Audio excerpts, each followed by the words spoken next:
countries, sport is like the national pastime. That's But in the true. Philippines, some might say that pageantry is the pastime. That's true. You know what? In the Philippines, we have pageants all over the places. Yes, we have pageants in the barangay, in school, national, local. That's why we really love Miss Universe. It's like it's giving pride and putting the Philippines back on the pedestal. That's why there's an added pressure as a candidate coming from a pageant-loving country. But it's a good pressure. I always look up to our former Miss Universe Philippines. They really did well in the competition. And now this is my time to show who I am, to offer what Rabiya can show to the rest of the universe. So I'm very happy, and at the same time, I'm excited to make all my kababayans proud, and hopefully I do. Why do you think it is that the Philippines love pageants? They have appreciation for beauty. We do love pageant because we used to think that we wanted to be included in the world, I have to be honest, in the Philippines, my skin color used to be not the standard of beauty. I was obsessed whitening my skin because these are the kinds of beauty queen we see on the mainstream. But things were different now. That's why I'm very proud to be a morena. In the Philippines, we call it morena. It's brown skin girl. And to be able to represent, my color, my identity as a true Filipina. Tell me about your journey to being crowned Miss Philippines. In a world that, in a country I should say, that loves pageants. That must have been a very intense process. Tell me about, your journey to being Miss Philippines. Well, my journey was crazy. You know what? I started to be a dark horse. Nobody noticed me. Nobody knows I was in the competition up until the preliminary and the coronation night. And when I won, I received different comments. Of course, there were people who didn't expect me to do well, who think that I cheated. That's why I need to redeem myself in Miss Universe. I really need to do well in this competition. And the thing is, I love pressure. I love criticism. I get better every day with that.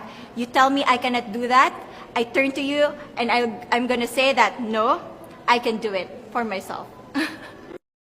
So how does it feel then to be on the global stage? How do you feel to be here in this moment, right now?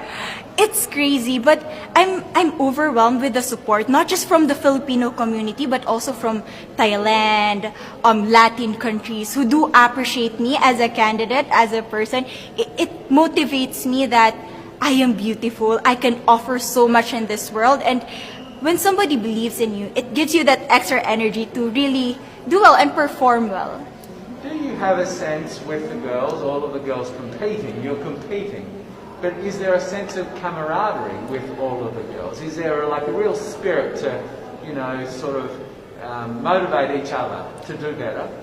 You know what? I have a different idea about Miss Universe. I thought it's going to be very competitive, in a healthy way, well, of course. But now I can see every girl helping each other, from fixing those hairs, from trying to zip up those outfits. It speaks of the closeness and the kind of camaraderie that we want to have. The goal of Miss Universe is not just to crown one girl, but also to build a genuine and long-lasting friendships among us. Would you say within the Miss Universe world, the contestants, is there a sisterhood? Are you sisters? There is sisterhood. I can say I was able to talk to different representatives from different backgrounds, different cultures. And despite our differences, there's so much to be highlighted in what binds us together. And that is because we want to empower women. We want to have our advocacies. We want to speak for the things that we love. And that's a celebration of women and the beauty that we have. So coming out of this week, obviously you would love to be crowned Miss Universe. Of course. And that would be wonderful, of course, for any of you. But what else will you take out of this week? What do you think you'll feel at the end of this week, regardless of the result? How will you be a different person? It's the growth and the development that I was able to have during preparing for this journey. I will be honest, there was a moment that I lost my identity. because I was put under pressure. I was in that position in which I feel like I'm not good enough. I'm not a good representative of my country, but I was able to bounce back stronger. And if I was able to do that for Miss Universe, I will be able to do that in life. That is my greatest takeaway from Miss Universe. Okay, so the Philippines have a huge amount of fans. Yes. I want you to give us a little bit of a message to the fans here and at home. But send a message. What would you say to all the fans in the Philippines? To all my fans from the Philippines and from all over the world, maraming salamat po. Thank you so much for loving me and for believing in me. It means a lot to somebody who is so naive in this industry, who has no idea how to become a beauty queen on the first day of my journey. But because of your love and support, I was able to be the woman that I am today. And regardless of the result, I may or I may not win the crown, but one thing is for sure, I'm gonna make you all proud.